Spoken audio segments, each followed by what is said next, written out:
हमसे आरोप लगाते लगाते वो हमारे क्षेत्रवासी पर, जो हमारे पूजनीय है, जिनके आशीर्वाद से हम आज आप लोगों के समक्ष बैठे हुए हैं, उन लोगों पर भी आक्षेप लगाने में ही हिचके नहीं। ये सबसे बड़ा दुखद बात है। इसको कतई बर्दाश्त करने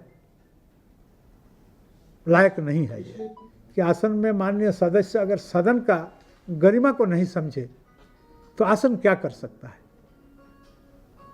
आसन हद से भी नीचे झुक करके भी प्रयास किया सदन को संचालन करने के लिए ताकि जनहित का काम हो, लेकिन उस पर भी लोग तैयार नहीं हुए। मैं समझता हूँ कि यह तमाम मीडिया के लोग हमसे भी बेहतर समझेंगे कि आखिर सदन का समय से पूर्व ही हम लोगों ने स्थगित कर दिया। मैं सदन आहूत होने के पूर्व भी आप लोगों तमाम लोगों से मुखातिब हुआ था।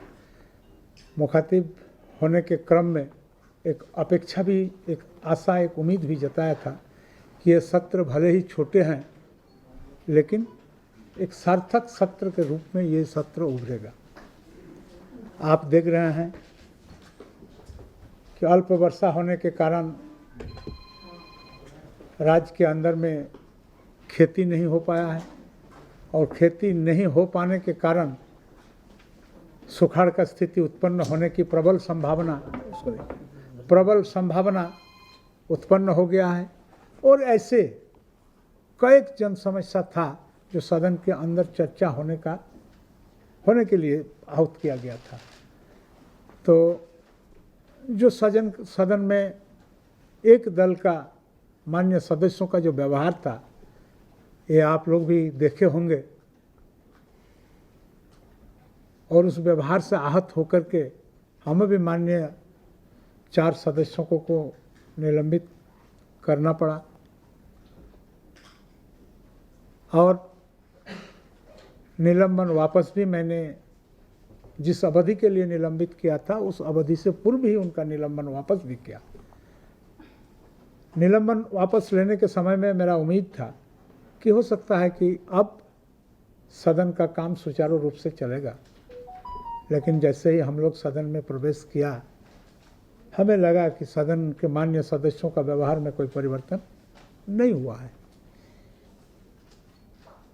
और जो सदन का स्वरूप जो है, जनमानस में सदन का जो स्वरूप जा रहा है, देश के अंदर देश के बाहर जो भी लोग, आप तमाम लोग जो चीज़ परिवेशन करते हैं उसको देखते हैं तो हमको लगता है कि लोगों के मन में निश्चित रूप से एक बात आता होगा कि ये सदन हास्यास्पद बनते जा रहा है। तो ये सदन हास्यास्पद बने, ये मैं नहीं चाहता। आपने देखा होगा कि एक नई मेंबर माननीय शिल्पी नेहा तिर्की जी सदन के अंदर में आई और जिस दिन उनका मेडन स्पीच था और मेडन स्पीच के अंदर में उन्होंने अपना जो अनुभव शेयर किया, हम तमाम माननीय सदस्यों को उनके स्पीच के और उनके संदेश को आत्मसात करना होगा कि मुझे सदन का कार्रवाई देखने के बाद एक शब्द का इस्तेमाल किए जो मैं नहीं कहना चाहता हूँ, हमको बहुत ही खराब लगा। तो इसलिए निरंतर सदन का कार्यक्रम को हल्का कर देना, सदन को हास्यास्पद बना देना हम उचित नहीं समझ रहे हैं। इसलिए आहत मन से, दुखी मन से सदन को एक दिन पूर्व ही साइन डाई करने का निर्णय मुझे मजबूर होकर के लेना पड़ा। देखिए, भानु प्रताप शाही साथी भी हैं और वर्तमान में हमारे विधानसभा के सदस्य भी हैं और इस राज्य के मंत्री भी रहे हुए हैं। तो कुछ लोगों का आदत भी उस तरह का होता है। खैर, मुझे उसमें तकलीफ नहीं, मुझे जिसमें तकलीफ है कि हमसे आरोप लगाते लगाते वो हमारे क्षेत्रवासी पर, जो हमारे पूजनीय है, जिनके आशीर्वाद से हम आज आप लोगों के समक्ष बैठे हुए हैं, उन लोगों पर भी आक्षेप लगाने में ही हिचके नहीं। ये सबसे बड़ा दुखद बात है। इसको कतई बर्दाश्त करने लायक नहीं है। ये कुछ सत्र से देखा जा रहा है कि सदन चलाना आसन के लिए बहुत बेहद ही चुनौतीपूर्ण हो गया है। व्यक्तिगत रूप से आप आसन को भी चुनौतियां मिलती रही। आप बिल्कुल ठीक एहसास किए हैं। और प्रश्न वहाँ पर इस तरह बनता है कि आसन में माननीय सदस्य अगर सदन का गरिमा को नहीं समझे तो आसन क्या कर सकता है। आसन हद से भी नीचे झुक करके भी प्रयास किया सदन को संचालन करने के लिए ताकि जनहित का काम हो, लेकिन उस पर भी लोग तैयार नहीं हुए। आपने देखा होगा, मैंने इस विषय पर उस दिन भी एक माननीय सदस्य, वरिष्ठ सदस्य से पूछा क्या सदन ऐसा ही चलेगा, तो उनके तरफ से जवाब आया कि निकाल दीजिए सबको। अब इन तमाम बातों से आप सोच सकते हैं कि सदन के प्रति लोगों का किस तरह का आस्था है। इसीलिए इन तमाम विषयों को देखते हुए सदन को हास्यास्पद से बचा। में उनका रुख, विपक्ष का रुख कुछ और हो जाता है और सभा की कार्रवाई शुरू होने से पहले वो आपके पैर में आकर गिर जाते हैं। दोनों तरह की परिस्थितियों को लेकर के कुछ अलग से आप लोग बैठ करके कुछ ऐसा रास्ता निकालने का प्रयास। देखिए, हमने तो बार बार लोगों से अनुरोध किया कि आपके तर्कस में जितना शब्दबान है, तीखा शब्दबान है, आप उस शब्दबान को चलाइए, सरकार को आहत करिए, हमको कोई तकलीफ नहीं है, लेकिन वह संसदीय व्यवहार के अनुरूप होना चाहिए। आप संसदीय व्यवहार के विपरीत अगर आप उसको करिएगा तो इसको, आसन को भी इस चीज़ को बर्दाश्त कर लेना उचित हम नहीं समझते हैं। इसमें आसन, आने वाला समय में आसन का गरिमा घटेगा। सर, ये आज अब जिस तरह से सभापति ने ये फैसला लिया, ये फैसला पूर्व किसी विधानसभा अध्यक्ष ने भी लिया था, ये पहली बार झारखंड गठन के बाद हुआ ऐसा?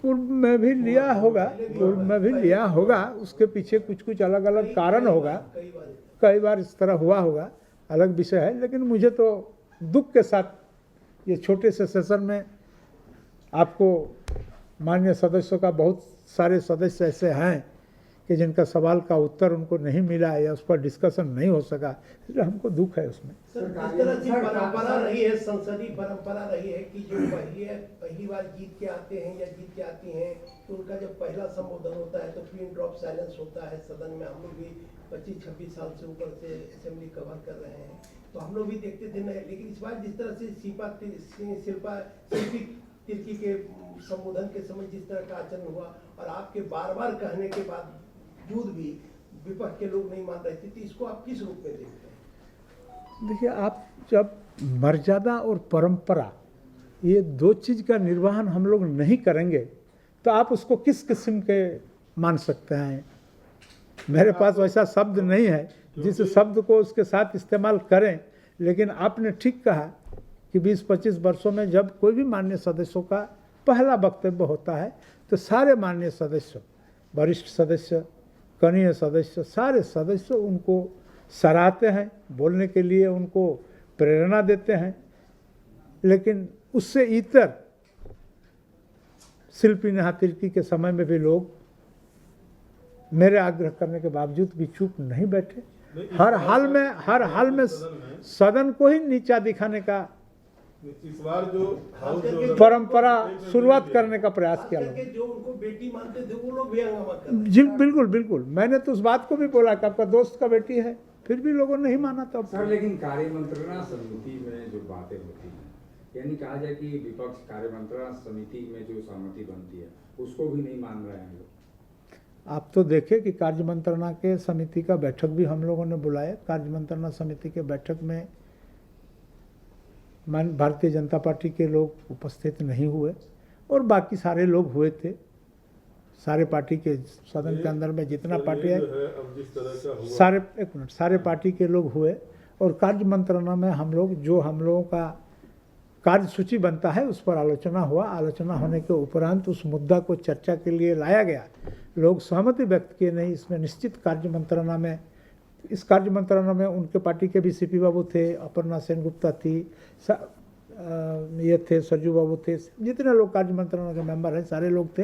होने के बाद उस मुद्दा का भी सिलेक्शन हुआ और सिलेक्शन होने के बाद अब चर्चा के क्रम में आपने देखा होगा क्या हुआ, कोई चर्चा में भाग नहीं। सर, सवाल ये खड़ा हो जा रहा है कि जो पंचम विधानसभा में शुरुआती दिनों से देखा जा रहा है रवैया और अब जिस तरह से आपको एक दिन पहले सैनिटाइज करना पड़ा हाउस को, ये भी एक चुनौती हो गई है आसन के लिए। इस चुनौती को कैसे आप ये करेंगे जो भविष्य में इस तरह का ना हो, इसके लिए आप क्या सोच रहे हैं? भविष्य में ऐसा न हो, इसके लिए दल के तमाम नेताओं के साथ हम लोग संवाद स्थापित करेंगे, वार्ता करेंगे और इससे होने वाला जो राज्य के जनता का क्षति है इस विषय पर भी उन लोगों से आग्रह करेंगे और आने वाला समय में इसका रिपीटेशन न हो, इसका पुनरावृत्ति न हो, उस विषय पर विचार करके और आगे का रास्ता निकालेंगे सबके सहमति से।